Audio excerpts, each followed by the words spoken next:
मुळामध्ये मिलिंद नार्वेकर हे माझे अतिशय जवळचे मित्र आहेत। मिलिंद नार्वेकर आणि माझ्यामध्ये कुठल्याही प्रकारचे मतभेद नाहीत, कुठल्याही प्रकारचा वाद नाही।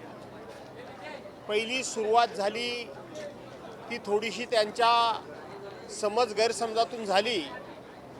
19 तारखेला ज्यावेळेला षण्मुखानंद हॉलमध्ये आमच्या वर्धापन दिनाचा कार्यक्रम होता आणि त्या कार्यक्रमाला प्रचंड अशा प्रकारची गर्दी लोटली होती आणि अनेक लोकांना आतमध्ये प्रत्यक्ष हॉलमध्ये जायचं होतं, पण त्यांना आतमध्ये जाणं शक्य नव्हतं। ज्या वेळेला माझी गाडी आली त्यावेळेला सगळ्या शिवसैनिकांनी गराडा घातला आणि मला विनंती केली की आम्हालाही तुम्ही बरोबर घेऊन चला।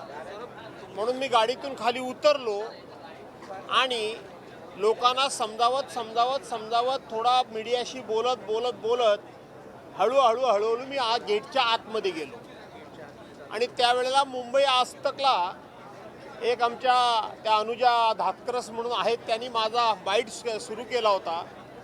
त्या दरम्यान कोणाची तरी गाडीचा हॉर्न हा सातत्यानं वाजत होता।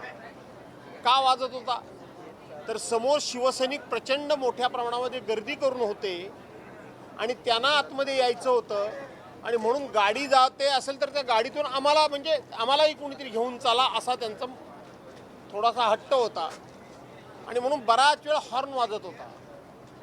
हॉर्न वाजत असताना एकदाचा दरवाजा उघडला आणि त्याच वेळेला 5-25 शिवसैनिक दोन्ही बाजूला पडले त्या गाडीबरोबर आतमध्ये येण्याच्या याच्यामध्ये। आणि म्हणून मी सहज नॅचरल विचारलं कोणाची गाडी, तर त्या मॅडम म्हणाल्या नार्वेकरांची गाडी। खरं तर विधानसभेचे अध्यक्ष नार्वेकर जे आहेत ते माझ्या डोक्यामध्ये बसलेले आहेत। मी तुम्हाला खरं आहे ते सांगतो, विधानसभेचे जे अध्यक्ष नार्वेकर आहेत त्यांची जी कामकाज करण्याची पद्धत आहे ते माझ्या प्रचंड डोक्यामध्ये बसलेले आहेत। त्यामुळं नार्वेकर कुठले नार्वेकर हे मला काही फार क्लिक झालं नाही आणि म्हणून मी एका क्षणात बोलून गेलो नार्वेकर असल्याचं काय झालं। शेवटी एवढी गर्दी असल्यानंतर आमच्यासारख्या नेते मंडळींनी 4 पावलं लोकांबरोबर चाललं पाहिजे, हा त्यातला प्रमुख हेतू। आणि म्हणून त्यानंतर नार्वेकरांना मला वाटतं ते कोण नार्वेकर हा शब्द लागला।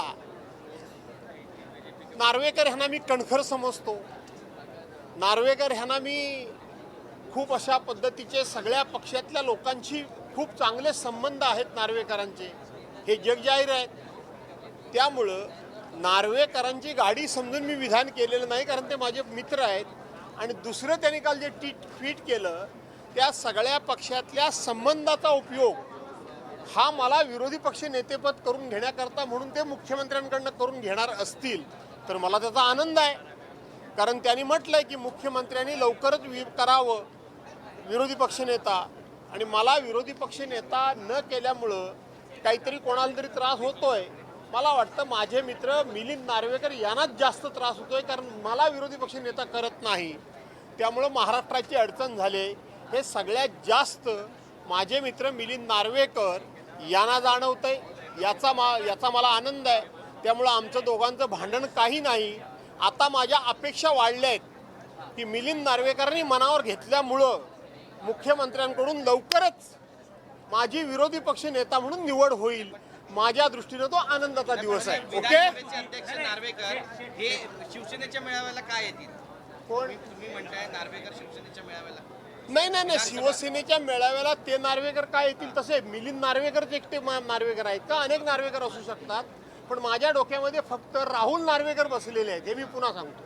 पण छोट्या गोष्टीचा कुठेतरी मोठी हे करण्यात आलं काय एकदम इझिली घ्यायला नाही, हे इझिली घेण्यासारखाच विषय आहे।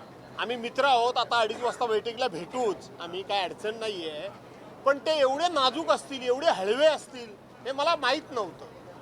ते मला त्यानिमित्तानं कळलं की त्यांना लगेचच ते असह्य झालं, त्यांना ते सहन झालं नाही, कारण मैत्री आमची तेवढी असल्यामुळे ते हळवे झाले, एवढाच त्यातला मुद्दा। बाकी मला म्हणू देत, मी त्यांना हळवा म्हणतोय, ते मला फर्स्टेड म्हणले काय म्हणले हा वादाचा मुद्दाच नाही आहे। ते हळवे झाले लगेच कोण नार्वेकर म्हटल्यानंतर। असं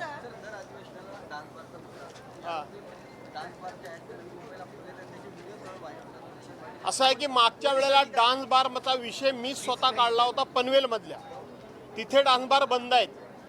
नवीन मुंबईमध्ये डान्स बार मोठ्या प्रमाणात चालू असतील तर थोडीशी जरा मला माहिती मिळाली तर ते बंद करण्याकरता सुद्धा आपण पुढाकार घेऊ.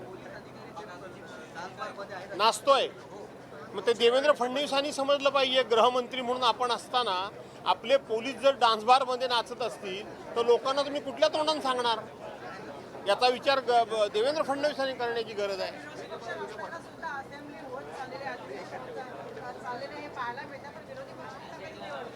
या सरकारचा लोकशाहीवर विश्वास नाही, या सरकारचा संविधानावर विश्वास नाही, या सरकारचा एकमेकावर पण विश्वास नाही.